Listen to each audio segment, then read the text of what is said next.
Hey guys, how's it going? So, we're getting a couple new things for Dokkan in today and tomorrow. So, Gammas are coming, and we got Halloween stuff, and a very happy Dabura, and a couple other things. So, just wanted to start off by thanking Asuna and a couple other Twitter people to just thank them for their awesome content. This is going to be my free thumbnail because I am way too lazy to make one currently. So thank you Koi Sue X for that. Then we got Asuna with just general good content, and of course Dokkan assets that just always gets the download. Anyways, so tonight we are actually getting both Pikkon and Dabura Angel. Now Pikkon's probably a little bit less, less hype. He's probably the least hype out of everything that's coming out today and tomorrow. He's okay. I mean, he's a super strike unit. You can't really get that amazing with him.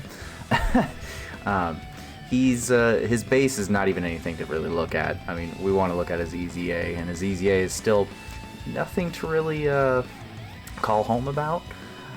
His passive is attack 100% and defense 100%, 140% attack and defense, plus an additional attack and defense plus 20% with each attack forms up to 60%, and all allies 20% attack and defense.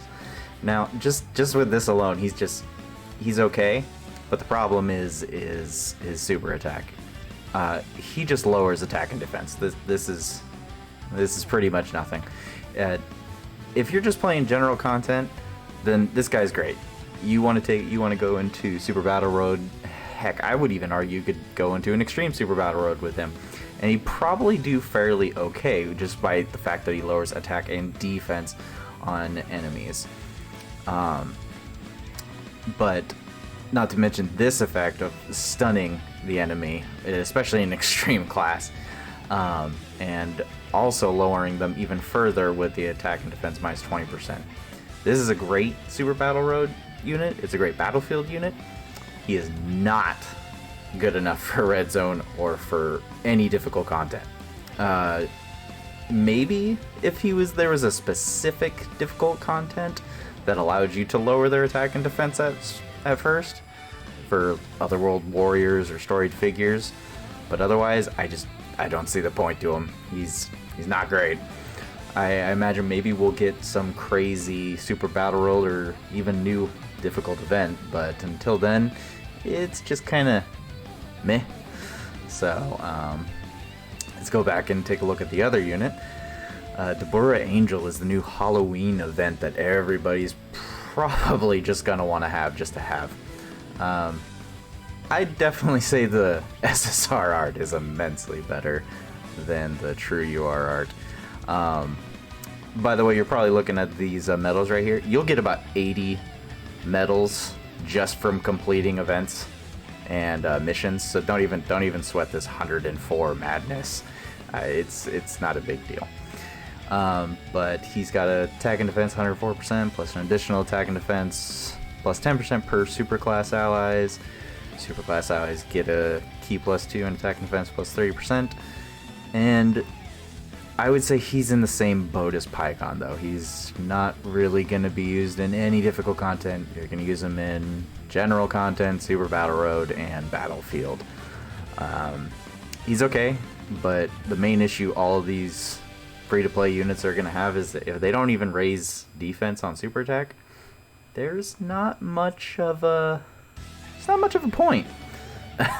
That 20-30% increase on defense for any unit that has raises attack or raises defense on super just is immensely helpful, especially if they build up AA. But yeah, he'll be a fun unit to throw around on whatever teams he has. Let's see, or what teams he doesn't really have any teams. Well then, Majin Buu, Siblings Bond, and Otherworld Wars. Yeah, he's not.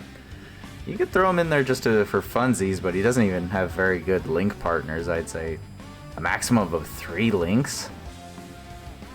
Ew.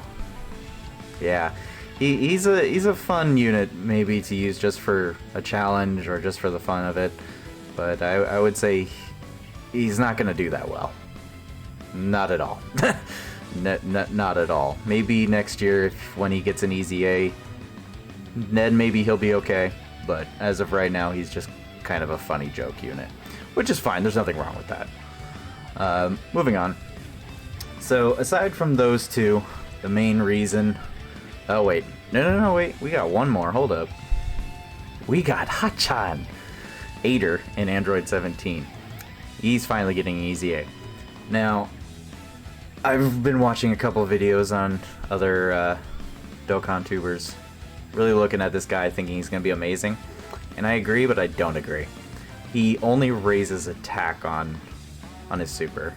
He has chance of stunning, which is great. He has all these other attack and defense buffs. He's gonna guard for the first 8 turns, which is great. But I'm not sure it'll be enough. Maybe it will because he'll be on the Gamma's team, which we'll get to pretty soon. At max links, I mean, you got Android Assault plus an extra 20% defense. The Tough as Nails, another 20 defense. Cold Judgment, 25. Yeah, no, he can get... If you can get Cold Judgment, Tough as Nails, or Android Assault on, oh my god, he's just getting so much extra defense. So yeah, he could be really good with the right partner. And I'd say if you probably linked him up with 18 and 16 maybe, they'll probably do pretty well. Or just keep him on a float or in a second slot. He might be he could do some good. Definitely got to use him in game, see how he goes with all the different content. As of right now, I'm not 100% on it, but he's definitely the best out of all the new units that are popping up right now. With between Pikkon and Dabura, Aider and 17 are going to be great. So, moving on to the real reason everybody's excited for tomorrow, is Gamma 1 and 2 on Global. Now, these are literally the best units in the game. As far as just normal True UR goes, not LRs, no easy A's. These are just, they are insane. Not to mention the fact that they are a positive advantage unit on Cell Max's event, which that update is also going to hit tomorrow or tonight. Actually, I think it's tonight. But yeah, these guys are insane. They're 200% lead for Movie Heroes Artificial Life Forms with Accelerate Battle on Worldly Rivals for Gamma 1. I believe Gamma 2 actually has an extra. I think Gamma 2 has 3 for his primary part of his leader skill. I think he has actual androids on his. But Gamma 1 is a tank. He is a tank. This man don't care. He's gonna take all the hits. His attack plus 50% and guards all attacks for 4 turns. Attack and defense plus 150%. Plus an additional attack plus 100% when performing a super attack. Plus an additional attack and defense plus 20% up to 100%. And reduces damage received by 10% up to 50%. Just that alone, that 50% mitigation just makes him stupidly tanky. Ignoring all the damage effects, because there's tons of units that do damage. The main reason that you're using this guy is just for a 200% lead, and he's going to take a hit, and he's going to still do good damage out of that. Plus, he has a great chance of evading unarmed super attacks and countering. Dang. He's great. I would assume if you're going to summon on the Spanner for Gamma 1 and 2, I would just maybe... If you get one of him, don't be mad. One is good. That's all you need. He's a tank. That's what his primary role is to take a hit and do some damage on the side. For Gamma 2, though, Gamma 2, you might just want to get an extra dupe if you can. This guy, he's like a tiny little LRSTR cooler. He's like a baby version. He has defense plus 50% and launches 2 additional attacks, each of which has a medium chance of becoming a super attack for 4 turns from the start of turn. attack and defense plus 150, plus an additional attack plus 100% when performing a super attack, plus an additional attack and defense up to 100% to 20%, and chance of performing a critical hit plus 10% up to 50 with each attack performed. So within the first 4 turns, you could get this pretty high, actually. If you just run him on AA, then yeah, he's gonna get up there really quick. But he launches an additional attack that has a great chance of becoming a super attack starting from the turn in which the character performs the 5th attack in a battle. So if you get him on turn 1 and you get both of these to do a super attack and then proc his hidden potential 3 plus his normal, that's 4 attacks already in the first turn. So by the 3rd turn that you have him out, which would be, well, turn 1 to 3 to 5, so by turn 5 you could already be doing a guaranteed 5th attack. So he's pretty good. He's pretty dang good. The thing to keep in mind is with Gamma 1 and 2 is that they are part of the Hero Celebration. And the Hero Celebration is nowhere near over, and I don't think it's going to be over anywhere near it until, at least until we see Beast Gohan and Orange Piccolo. And once those banners come out, I promise you that they would be ridiculous if both Gamma 1 and 2 were not on the banner too. So they're going to come back. So don't even worry about that. But yeah, if you're gonna be summoning for them, just keep in mind of what they got. Oh crap. Hold up.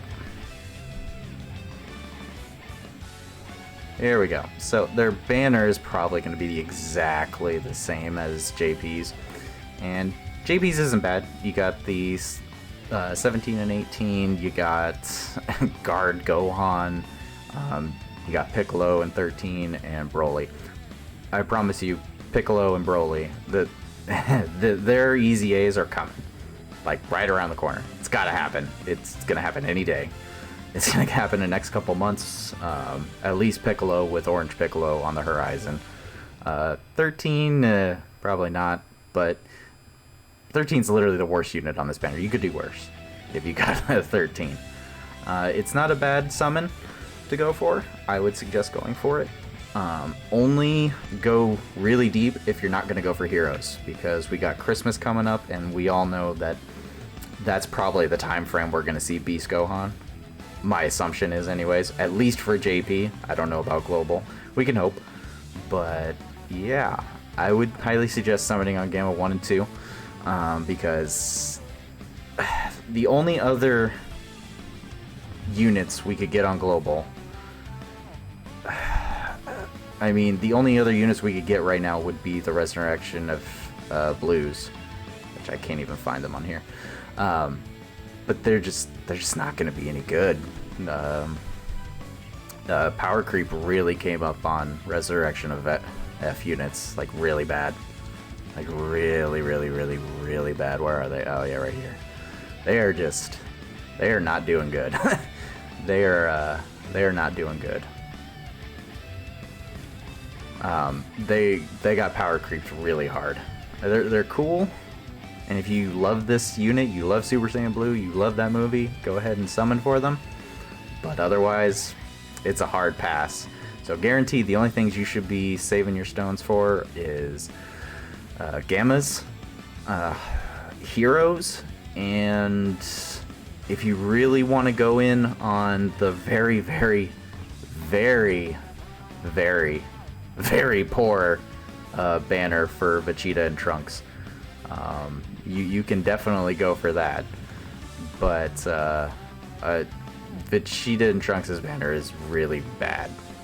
They're literally the best unit in the game, but they have the worst banner, I would say. I can't even find them in here. How long ago were they? Anyways, the whole purpose of this video is to see if you really want to summon for these two. They're great units. They're going to be the #1 units. But yeah, so let me know what you guys think. I am back. I'm going to start making more content and hopefully a better video than this one. Anyways, thanks guys, and take it easy.